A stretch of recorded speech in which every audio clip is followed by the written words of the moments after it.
The first 7 weeks of Shedeur Sanders' time with the Cleveland Browns has gone extremely well. Looked good in minicamp, looked good in OTAs, looked good with the veterans at mandatory minicamp. He's been very active in the community, very good socially, but unfortunately, he has hit his first false step. We'll talk about it a little bit in depth. The Browns 3D on the OBR begins now.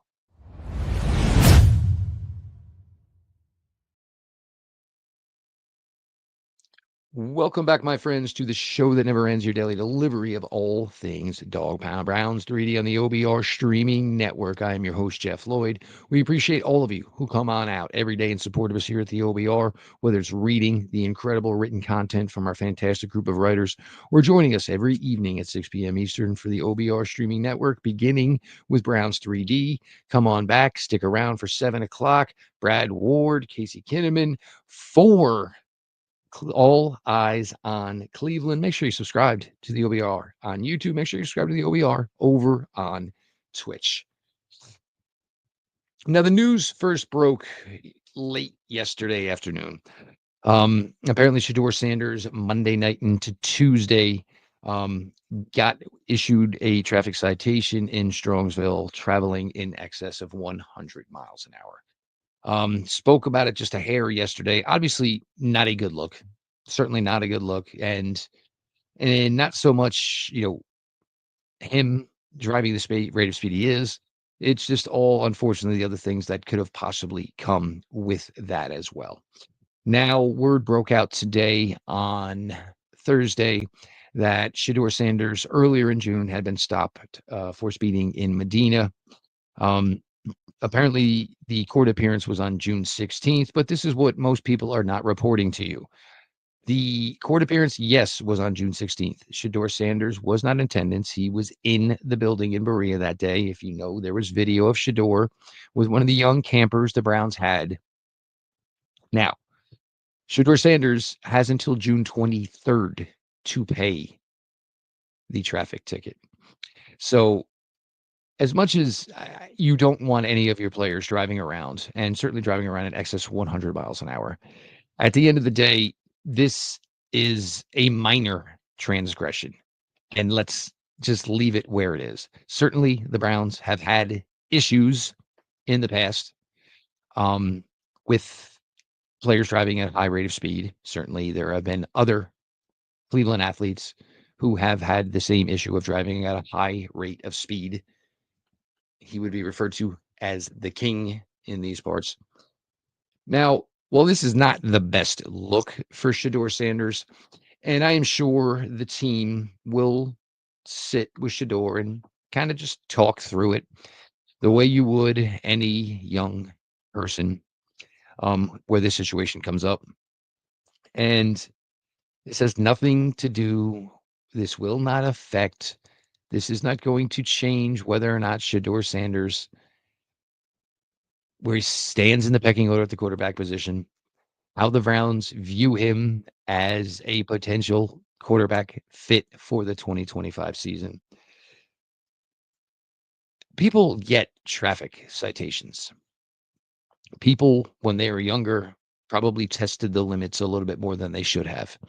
These are all things that Sanders is currently guilty of, as many of us are. It's part of growing up. Is it the best look for Cleveland Browns? Is it the best look for Shedeur Sanders? No, it's not. And, let's just be realistic about that. But at the end of the day, these are traffic violations. And let's also keep in mind the man the Browns are trying to replace at the quarterback position. So Shedeur gets a driver. When Shedeur goes out with his friends, he doesn't drive. It's just, there's going to have to be changes made by Shedeur Sanders. That's all. It's all part of growing up. It's all part of, understanding and, kind of placing levels of importance on what is best for you in your everyday life. And of course, the ultimate goal of succeeding of whatever avenue you are at life. Enough with the pearl clutching, enough with the talking down. I mean, just again, not the best look, but at the end of the day, this has really gotten more lip service than it should. I understand it's the quiet time and the dead time of the NFL right now, but this is absolutely things that do not need to be speaked of in the lengths that they are.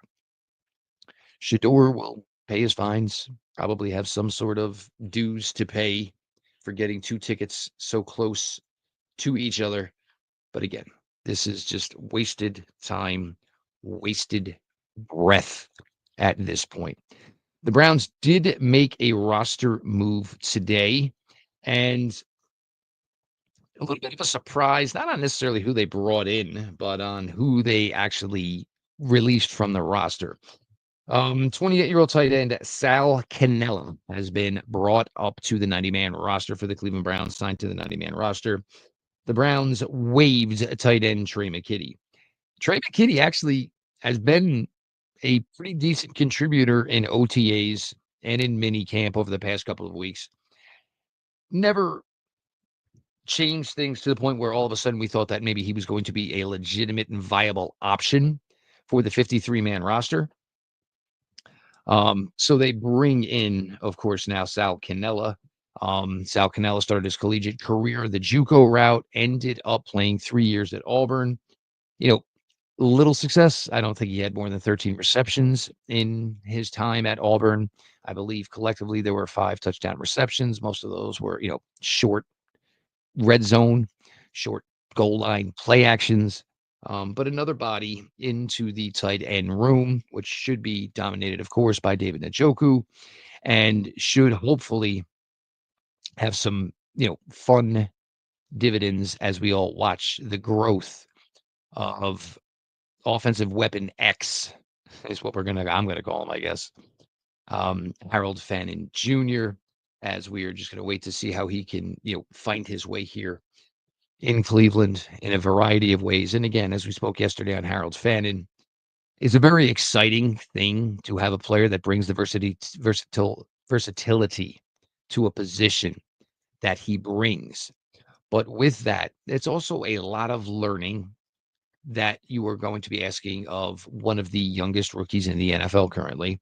When you were going to have somebody line up in a myriad of ways, and which is what Fannon did, certainly at Bowling Green. And if you all did your research on Fannon, there were even times where he played redshirt quarterback in his time at Bowling Green. But again, big slot. Certainly can line up as an outside wide receiver, certainly can line up as an inline tight end, can line up as an H-back, can probably take reps out of a fullback spot. All ways to just try to be, creative and unique with somebody who can hopefully be a contributor. During the draft process, and I stick to this still, Harold Fannon Jr. gives me Delaney Walker vibes. If you all remember the former Tennessee Titan, and I guess was listed as a tight end, but essentially was just that. Was an H-back, was a tight end, lined up at fullback, big slot, these types of things. And that's what I think Fannon's role ultimately could be in the NFL.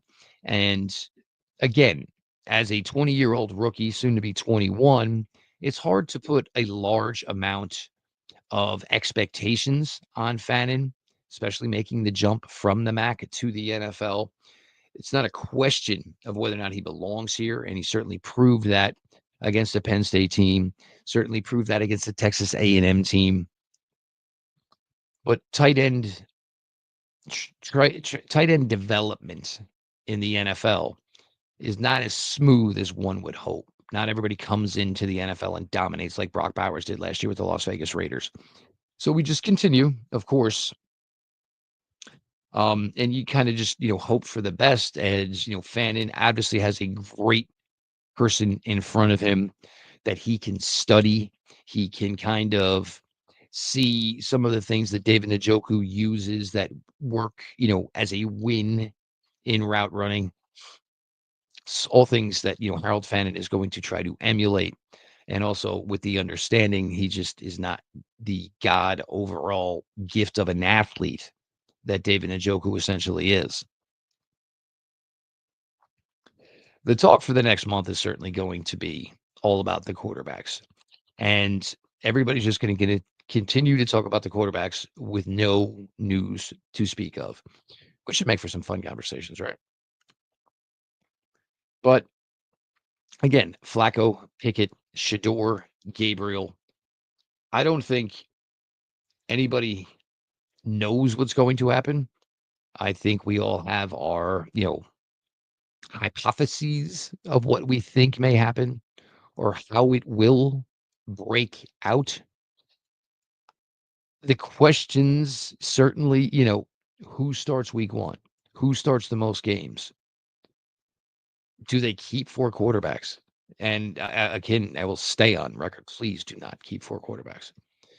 There is not enough here to go the route of keeping 4 quarterbacks. It's either Flacco or it's either Kenny Pickett, and then you just keep the rookies along in tow. It's just that simple. That's how it works. That's how it should work. I don't understand, what having a Kenny Pickett and a Joe Flacco both on the same roster is going to do for this franchise. It should be about the development of Dillon Gabriel. It should be about the development of Shedeur Sanders. It should be about which one of the rookies is more ready at the earliest point and getting them out there and getting them their opportunity to prove their worth to the Cleveland Browns long term. And it's certainly going to be weighed against what will be available in the first round come April of 2026, where the Cleveland Browns will be sitting pretty with 2 first-round selections in what should be a much more bountiful round 1 quarterback group than it was this past April. We wouldn't be having these conversations if there was that guy this past April. We'd be talking about that guy. I will be honest, I've been nosing around a little bit and looking at some quarterbacks and in preparation for the 2025 college football season. And Lenora Sellers out of South Carolina. I'm not going to lie to you guys. There's a lot there. Certainly work to be done as a passer. South Carolina's kind of basically let him go a little bit because, confining him and, trying to weed out any possible mistakes is not going to help with the growth. The ability athletically is already there. He's going to be a fun player. He really is. But the consistency as a passer, allowing him to throw the ball more often is going to be crucial in the development of Lenora Sellers out of South Carolina. But as far as guys early on, Lenora Sellers looks like a really, really special guy. Now, the reason I continue to push so hard for either of the rookie quarterbacks, Shedeur Sanders or Dillon Gabriel, you guys can have your personal choice of this. If anybody knows who listens here regularly, you guys know my belief is that Shedeur Sanders should be the horse that you're essentially backing here for the Browns and any possibility of a long-term run here in Cleveland. And I think the thing that's going to be really interesting and the Cleveland Browns are going to have to be extremely careful about is handling this situation and only looking at it from the lens of how you think Shedeur Sanders or Dillon Gabriel is performing for your franchise. You don't need to say, is Shedeur Sanders or Dillon Gabriel performing at Lamar Jackson type play? Are they performing at a Joe Burrow type play? Are they performing at an Aaron Rodgers type play? This has to be 110% done with how they are doing for your franchise, not how they are doing in comparison to other quarterbacks on teams that the Browns will face regularly. There is the chance at good growth and development for the rookie quarterbacks this season. And it could also mean that the Cleveland Browns, record-wise, are not very successful. It's just facts. Because it's going to be such a strange way to handle things when you have 2 rookie quarterbacks with a strong possibility that neither one of them is in contention to be the starting quarterback come week 1 of 2026. It's a very, very unique situation. So while Sanders or Gabriel are going to do everything possible to try to make up the mind of the Cleveland Browns brain trust for them. It could be something that maybe they don't even have a shot of doing. The Browns, and if things go well enough this year that Stefanski and Berry continue on, something that I am certainly a fan of. I have no problem with the way this team is structured from the top. They certainly went all in on Deshaun Watson. They went all in monetarily many other ways with this team, paying their offensive line an extreme amount of money, you know, paying other players a really good amount of money. I think the way this team is run should lead to success, but it is fair to say that the way this team is run hasn't led to the success that it maybe should. And that probably comes down to certainly the absolute colossal, colossal miss on the trade for Deshaun. You brought in the player, you committed a ton of money, you gave up a lot of assets, and that's the thing for the Browns. And like last year, when things were bad for this team, you needed players to step up. The problem is the players that should have been stepping up weren't here because you didn't have the draft allocation to get them. And that's what made, for last year to be as messy as it certainly did, which led to, your star, best player, future Hall of Famer kind of just losing it and let everybody know how frustrated and aggravated he was. And there was nothing wrong with that. I'm not happy with the way it was done, but Myles Garrett's frustrations spoke for everyone. Nobody was happy. How could you be? You were a team that was built to contend. And unfortunately, the biggest piece to that was dreadful and never achieved any success in his time here. And in 2023, you kind of had a magical ride in spite of everything. So this whole quarterback situation for the Cleveland Browns certainly come July 18th, July 22nd, then all through training camp, preseason games, regular season. It's absolutely going to just be fascinating to watch the way it all goes out.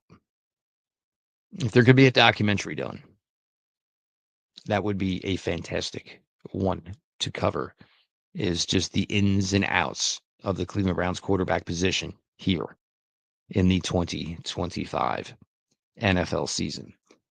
And you look around and, the Ravens yesterday with the signing of Jair Alexander.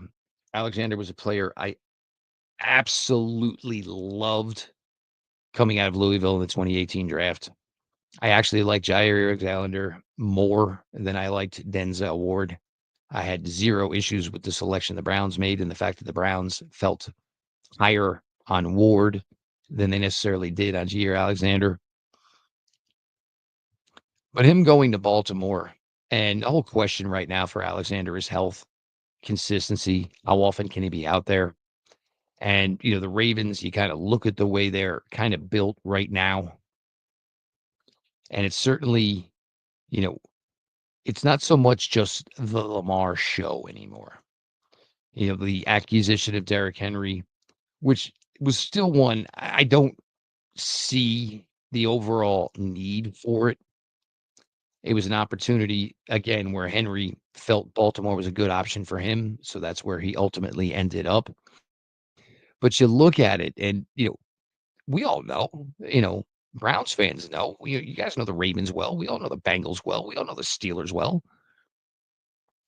When the Ravens made that move, it was just kind of like, well, was running the ball ever the issue for the Baltimore Ravens? Which it most certainly was not. But it worked, and it worked extremely well. And Last year, I think Baltimore finally found a way to have the wide receiver play coincide and exist to a successful nature with Lamar, unlike they had ever had before. Flowers obviously worked out extremely well. Rashad Bateman, for all the hype and raw talent that he had, he was finally able to put together a consistent season for the Ravens, so much so they tore up his contract and gave him a new contract. You still have, Mark Andrews, who's just an absolute Cleveland world beater. Isaiah Likely is a really fun fit within that offense.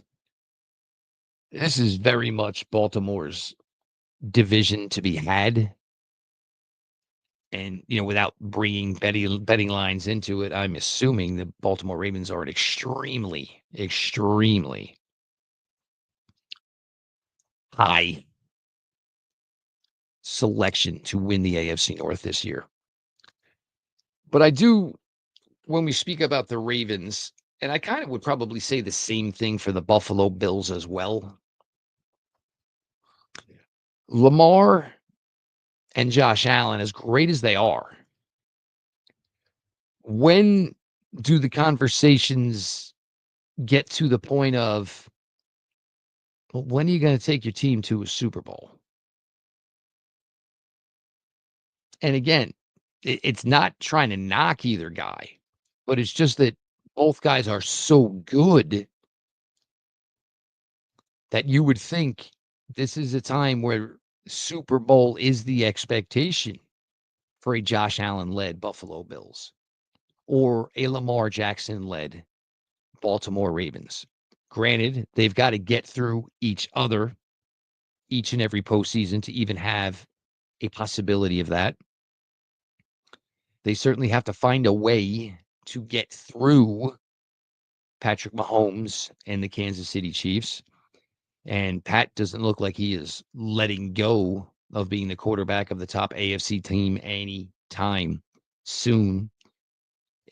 It's a scary thought, but the Kansas City Chiefs could probably be even better this year than they've been the last couple of years with, some of the moves they made with Rashee Rice getting healthy. Josh Simmons, the word is he's going to be ready for training camp. So, but again, it's a fair conversation to be had for Lamar and Josh Allen. You're great, but it doesn't mean that you still cannot be expected or asked to find a way to get your team to the next level. This is how this league is measured, certainly in quarterback play, right? It is measured by rings. And one of the greatest quarterbacks that ever lived, regular season, postseason, nobody does not mention Tom Brady and his postseason and Super Bowl success. There's certainly been guys, Trent and Dilfer, who have won a Super Bowl. But when you're talking about the best of the best and you're talking about, the quarterback position, at some point, their success in the postseason and Super Bowl appearances, whether or not they have a title, becomes a real part of the conversation. I think Joe Burrow, who is a fantastic quarterback, I don't know that Joe Burrow, and most of it is probably due to his injury history. I don't know if I necessarily can always put Joe Burrow in the same conversations that I can put Josh Allen and Lamar Jackson in. But for those who want to include Joe Burrow into those conversations, the reason being is simple. Postseason success, getting to a Super Bowl. That's what puts Joe Burrow into these conversations of top quarterback play within the NFL. If you guys want to leave something in the comments about quarterbacks, go right ahead. I'm interested. I always peek into the comments, so don't think I don't. So if you guys want to leave a comment, I'm always there to peek it out. You guys ever got any questions? And we're going to work in some, question and answer portions here while we have the time before things start amping up again come mid to late July. So feel free. You can always hit me up on social media as well. I have no problem doing that. And, I will always tell you guys, this show exists because you guys will listen to it. So you guys are as much a part of this show as anybody is from the OBR, myself included. It's certainly fascinating as the quarterback carousel will be for the Cleveland Browns this year. I'm not going to lie that I'm not excited about, the rest of the young players, especially the rookie class. And certainly that's because, it feels like, if you're a draft lover and a draft nut like I am, it kind of feels like the Cleveland Browns, didn't get any Christmas presents for the last few years.